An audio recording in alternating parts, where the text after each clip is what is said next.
तमीज। पहने ना कमीज। क्यों रे, तुम्हारा आंख दिखाई देता कि नहीं देता? अभी मैं कहाँ आत हो, कहाँ जात हो?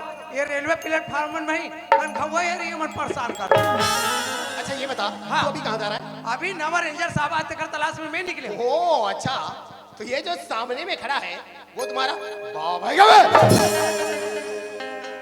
मेरी इजाजत है साहब, मोर से कहते हुए साहब, मेरी इजाजत है अच्छा साहब। ये बता, हाँ। तुमको यहाँ सर्विस करते कितने साल हो गए? 2 बार चढ़े हो, एक बार जगदलपुर गया था, एक बार कोंडा गाँव। मैं वैसी बात नहीं बोल रहा हूँ। हाँ। तुमको यहाँ ड्यूटी करते कितने साल हो गया? 15 साल। ओहो 15 साल, तो क्या तुमको एक सैल्यूट मारना भी नहीं आता? वाह थे ना। तो फिर 100 ग्राम, 20 ग्राम, 100 ग्राम। कहाँ से ट्रेनिंग करके आए? जगदलपुर। ओह अच्छा, तो क्या जगदलपुर में ऐसी ट्रेनिंग होता है? ना सावधान मालूम, ना विश्राम मालूम, आ गए बड़ा ड्यूटी करने। वाह थे